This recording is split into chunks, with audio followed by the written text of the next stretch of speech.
ഒരു വിവേകമതിയായ ഭാര്യ ആരായിരിക്കും? അവരുടെ ജീവിതത്തിൽ അവരെങ്ങനെ ജീവിക്കുന്ന വ്യക്തിയായിരിക്കും? അല്ലെങ്കിൽ ഉത്തമയായ ഭാര്യയെന്ന് ബൈബിൾ വിശേഷിപ്പിക്കുന്നത് ആരെയാണ്? ഞാനൊരു ചെറിയ കഥയിലൂടെ ഇത് വ്യക്തമാക്കി തരാം.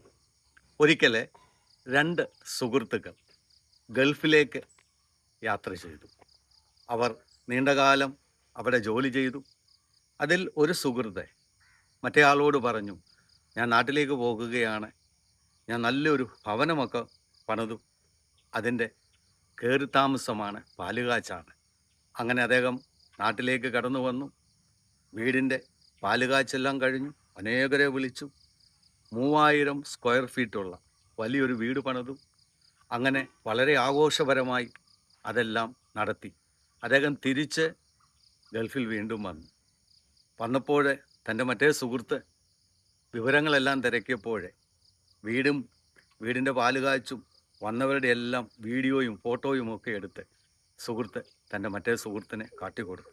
അപ്പോൾ ആ മറ്റേ സുഹൃത്തെ അദ്ദേഹത്തോട് പറഞ്ഞു, എത്ര മനോഹരമായ ഒരു വീടാണ് നീ പണിതിരിക്കുന്നത്, നല്ല ഭംഗിയുണ്ട് നിൻ്റെ വീട് കാണാനായിട്ട്, എന്തോരം ആളുകളാണ് നിൻ്റെ വീട്ടിലെ ഫങ്ഷനൊക്കെ വന്നത്. എന്നിട്ട് ആ കൂട്ടത്തിൽ വന്നവരെ എല്ലാം കാണിച്ചു. അപ്പോഴത് സുഹൃത്ത് ചോദിച്ചു, ഇതിലേതാണ് നിൻ്റെ മക്കളും ഭാര്യയുമൊക്കെ? ആ സുഹൃത്ത് തൻ്റെ ഭാര്യയും മക്കളെയൊക്കെ കാട്ടിക്കൊടുത്തു. നല്ല 3 മക്കളെ, നല്ല ഒരു ജീവിത പങ്കാളി, വളരെ സുന്ദരിയായ ഒരു ജീവിത പങ്കാളി. അപ്പോൾ സുഹൃത്ത് പറഞ്ഞു, നിൻ്റെ കുഞ്ഞുങ്ങളൊക്കെ നല്ല മിടുക്കരാണ്, നിൻ്റെ ജീവിത പങ്കാളിയെ കാണാൻ നല്ല സുന്ദരിയാണ്, ദൈവം നിന്നെ അനുഗ്രഹിക്കട്ടെ എന്ന് പറഞ്ഞു. അപ്പോൾ നാട്ടിൽ പോയി വന്ന സുഹൃത്തെ മറ്റേ ആളോട് ചോദിച്ചു, നീ ഇതുവരെ വീടൊന്നും പണിതില്ലേ? അവൻ പറഞ്ഞു, എനിക്കൊരു കൊച്ചു വീടുണ്ട്, കുഴപ്പമില്ലാതെ പോകുന്നു. അങ്ങനെ ഇരിക്കുമ്പോഴാണ് പെട്ടെന്ന് കോവിഡൊക്കെ കടന്നു വന്നു.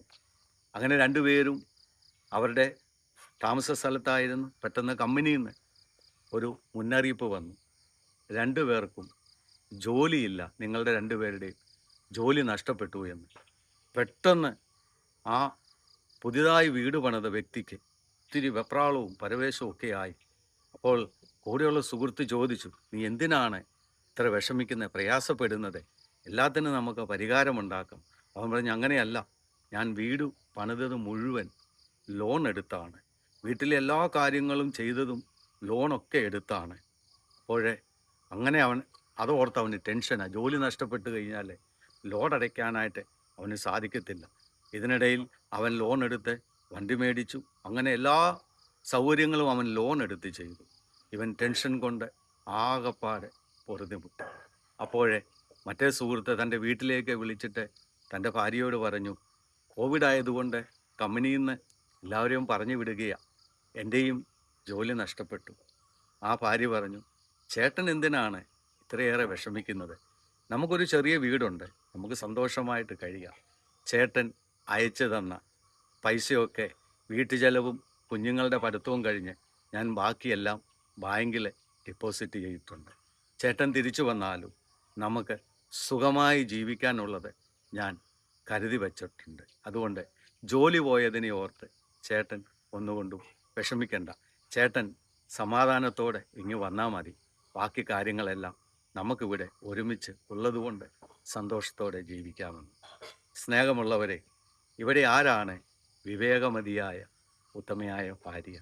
മറ്റേയാളിൻ്റെ ഭാര്യ മോശമാണെന്നോ വിവേകമതി അല്ലെന്നോ അല്ല പറഞ്ഞത്.